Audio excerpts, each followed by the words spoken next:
I say that I'm on my fifth career, and it's almost like every other part of my career before that has sort of been intermingled into one. Like, so I actually went to uni to be a dentist, and I came out of uni with an honors degree in marketing and as a group fitness instructor.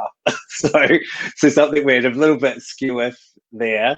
And then I ended up, my first career was in the fitness industry, doing both sort of marketing management roles as well as being on the front line. You spent a lot of time in Lycra over that time. And then really it was creativity that was always the common thread for me, I think. And then I went into advertising, worked at Saatchi and Saatchi, finally ended up client side, running like a $9 billion telco brand. And then I did another career pivot into HR, and that was really on the belief that customer experience, and because I was a customer experience expert, that customer experience is actually a product of employee experience. And so I felt that I could apply marketing principles and philosophies basically in that context. And so that was a really unique experience, sort of going from running a $9 billion brand to designing culture strategy for 40,000 people. But the thing, I guess, that led me to do what I do today is that I guess, that effort to be that top performer, to be, high potential talent, essentially, I burnt myself out twice. The first time, quite severely, found myself wandering around a department store one day, not knowing how I got there. The second time was more anxiety related. Just started to tell myself all these things in my head, essentially, that I wasn't a good communicator and that I wasn't creative, despite the fact that I was running a $9 billion brand. So, things don't quite always make sense, up in your head. And so, really it was when I was looking at those two burnouts, and not wanting them obviously to happen again, I realized that ultimately I was responsible for the decisions that I had made that had led me to burnout. No one was asking me to, to work crazy hours. No one was asking me to be a perfectionist, all of those sorts of things. And so I really had to work out what I didn't know that had led me to be in those positions. And that ultimately was, I guess, the foundation for Energy X and the way that we do it today. I was able to reflect back and go, these are the decisions I made that led me to be vulnerable to those burnout scenarios, or I call them an energy crisis, where just, so depleted, just had no batteries left, essentially. And then also a big focus for me has been around the sort of gap before you need professional help around mental health issues, because when I was looking for resources at the time, everything around men's mental health really focused on the extremes. So depression, suicide, addiction. And I didn't feel I had any of those, to that extent, and so I thought, well, what have I missed? What do I need to learn? And essentially now Energy X is just as a pay it forward business.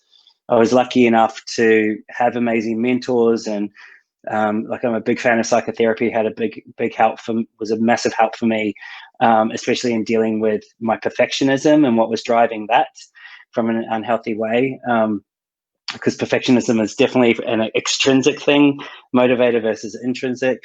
And so that is now, really what I do is I try to help people identify those warning signs before they have their little moment, and ultimately have more energy for the stuff that's important, that we really care about. Because often what I find is that we're all guilty of giving our worst energy often to the people that we care about the most. So how can we charge our batteries, be fully charged, be sustainable, do work we're proud of, be someone that people want to spend time with, and, ultimately not finish the week exhausted every week.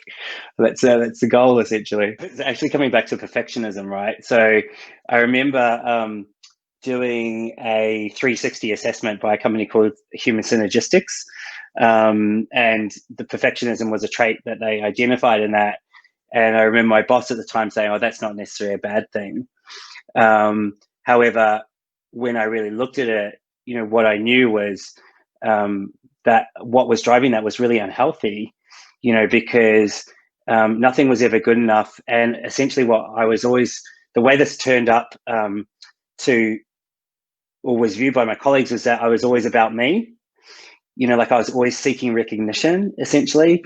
And when I got that feedback, it actually really hurt, because I felt that I was dealing with this in a positive way, right? But if you think about what that means, it's like, as a perfectionist, you're always telling yourself in the mirror that you're not good enough, right? Or what you've done is not good enough.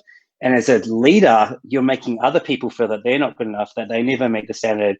And that especially was the thing that really drove me to really try and change that, because I felt that what I'd done for my team, like we were one of the most highest engaged, award-winning teams in the organization. But what I realized is my team thought that was all about me, not about when what I felt I was trying to do was create these amazing opportunities, for my team to work on incredible stuff. And we did. Like, I've still got, incredible highlights from my time there. But, it really was a bit of a wake-up call for me. And just unhealthy that is. And I know a lot of people are probably fans of Brené Brown. And she talks about the difference between perfectionism, which is really driven from things like fear and shame and guilt and all this sort of stuff, negative, heavy emotions, versus healthy striving, which is sort of this intrinsic motivator. And I think that one of the ways that I've looked at the difference is that when you're coming from that place of healthy internal striving, it's actually about outward impact. It's not so much about progression or promotion or pay rise and moving up. It's about, did I make this world a little bit better for somebody today? And that should be enough. And so that's a way that I sort of try to check in on myself and not beat myself up too when I'm not able to sort of get to, all my goals in the time frame that I want to. Sometimes there's so many things.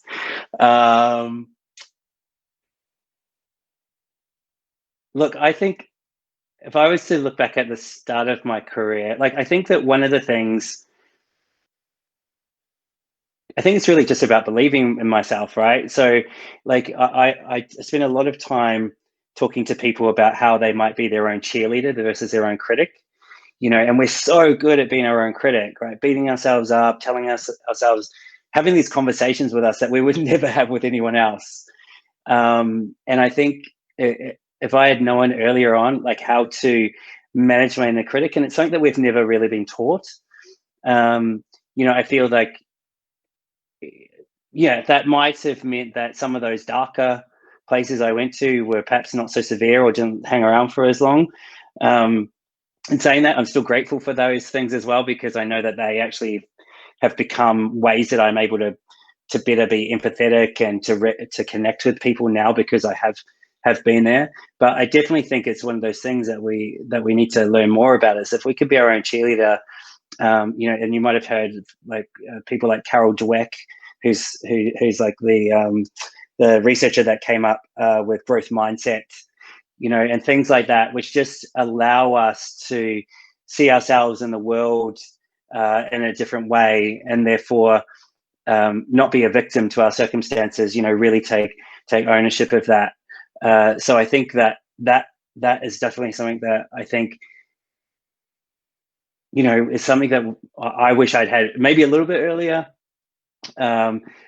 because I would say that actually it's even taken me, I would say it took me into my late 30s, right, to really become really much better at being my own cheerleader. And it's a continual everyday practice to do that. So I think hopefully it's something that we can all become better at. Biggest, look, so I would say the biggest mistakes I've made are ones where I haven't trusted my gut. So there have been a couple of instances where so even when I was starting my business, for instance, I took on a couple of co-founders with me to start with.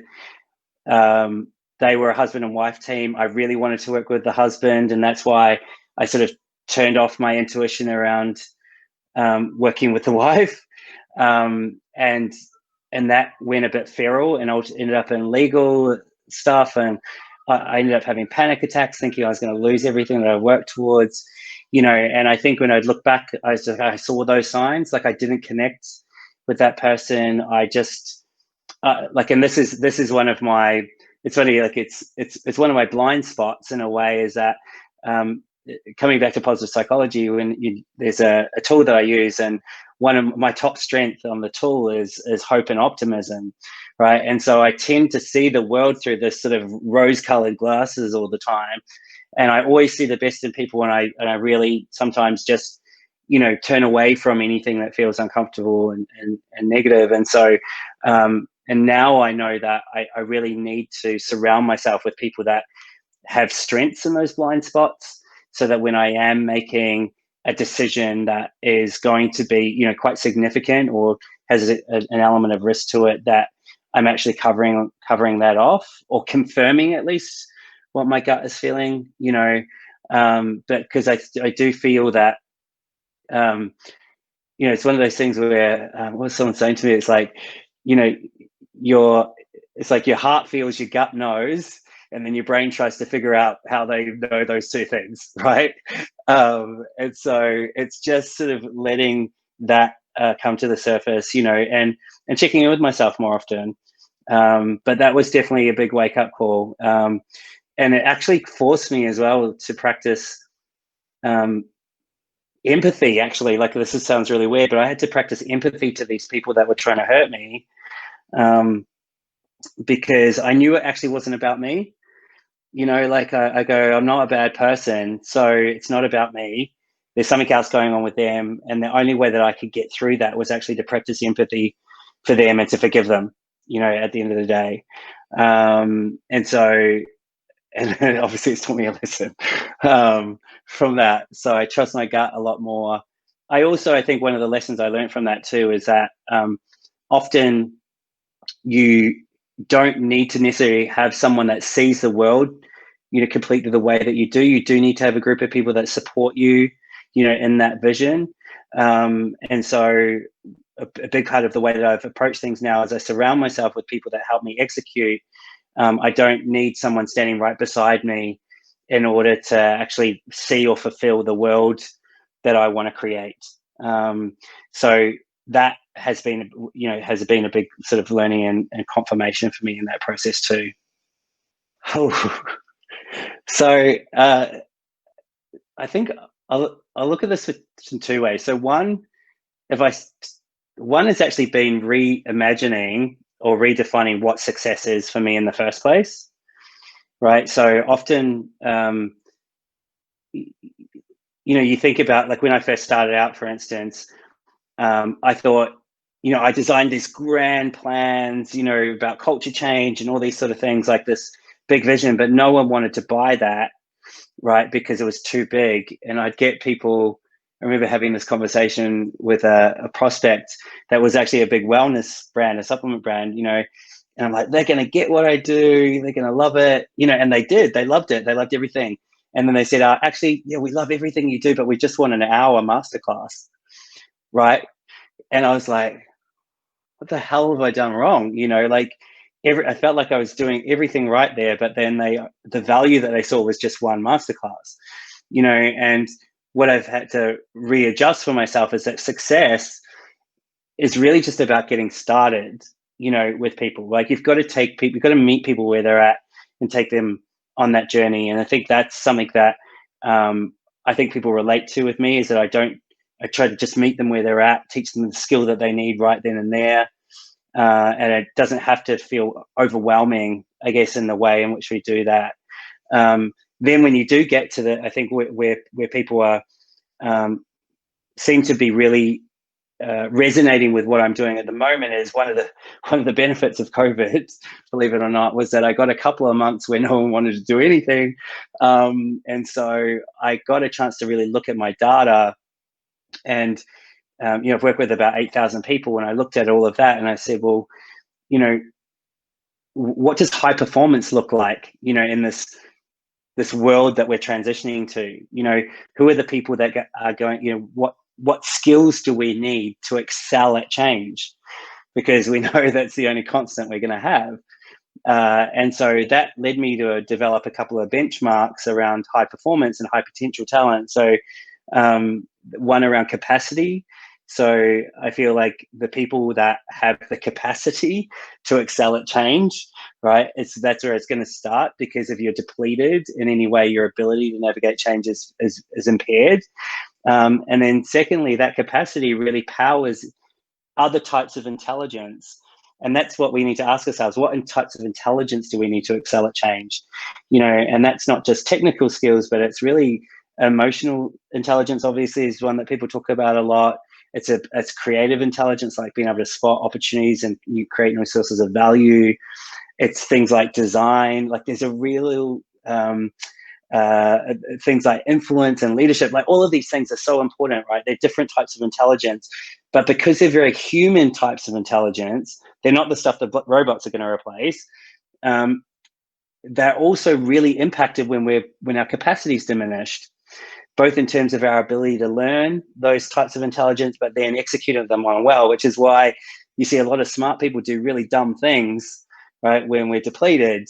You see a lot of smarter people, like higher IQ, are more likely to burn out, right? It's all of these things that seem counterintuitive, but ultimately it comes back to that as well. And so I think those benchmarks and positioning this idea of mental well-being as is something to invest in, is something which I think is what my clients are enjoying, and also the fact that I use that data, and I always use data in a way to design the right experiences, so that we can, if I have a conversation with a CFO, I can say, I can give them confidence that we have a safe pair of hands, because the data says this is where the issues are, and therefore this is how we design the program. And that's been a skill that I've had to learn, because I'm actually naturally more of an intuitive person, but to work on my data and analytics skills has been something that I've had to develop. And at the end of the day, I think why this is important is that all of the work that we do, the reason people buy us, the reason people offer us opportunities, the reason people might hire you, is they're going to buy your brain, right? They're not going to buy your biceps. That might be a little bit insulting to some people, but so we need to learn how to light up our brains. If I'm going to buy someone's brain to do a certain amount of work, then I need to make sure I've created the conditions for that brain to be at its best.